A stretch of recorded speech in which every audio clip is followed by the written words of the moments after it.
प्रभाग 26 मधील उमेदवार जयकुमार माने, संगीता जाधव आणि दीपक जमादार यांच्या प्रचारासाठी आमदार सुभाष देशमुख यांचे सुपुत्र मनीष देशमुख हे मैदानात उतरल्याचं पाहायला मिळालं। या प्रचार रॅलीतून देशमुख माने यांनी हम साथ साथ है असा संदेश दिला। मनीष देशमुख हे माने, जाधव, जमादार यांच्यासाठी प्रभाग क्रमांक 26 मध्ये घरोघरी जाऊन मतदारांना हात जोडून मत मागताना दिसून आले। आता या क्षणाचा व्हिडिओ समोर आले आहेत। दरम्यान या निवडणुकीविषयी दिलीप माने यांनी प्रतिक्रिया दिली आहे। आता निवडणुकी अंतिम टप्प्यात आलेले आहेत। शेवटचे 3 दिवस प्रचाराचे राहिलेले आहेत।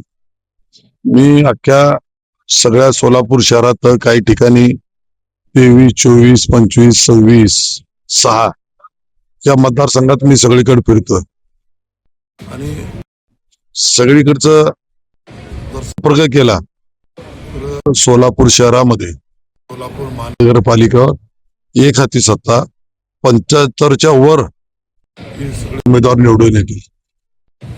सोलापूर जिल्ह्याचे पालकमंत्री आदरणीय जयकुमार गोरे साहेब आणि महाराष्ट्राचे मुख्यमंत्री आदरणीय देवेंद्रजी फडणवीस साहेब यांच्या नेतृत्वाखाली ही निवडणूक आम्ही लढवत आहोत। अतिशय चांगली कामं केल्यामुळं लोकांचा विश्वास सगळ्याच भाजप पक्षावर खूप मोठा दृढ झालेला आहे।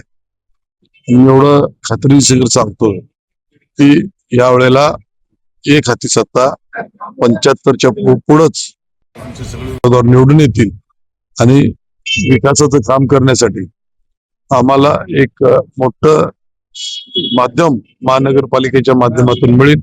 आणि सर्व जनतेला मी आवाहन करतो 15 तारखेला भाजपला कमळाच्या चिन्हावर 2 उमेदवारांना निवडून द्यावं असं मी विनंती करतो। प्रभाग 26 मध्ये दिलीप माने हे मोठ्या प्रमाणात प्रचार करतात। किती फरकाने इथले उमेदवार नाही, इथं सगळ्या सोलापूर शहरामध्ये सगळ्यात जास्त लीड असे आहेत, तर ह्या 26 मध्ये जास्त सगळ्यात लीड होईल, फरकाने निवडून येईल।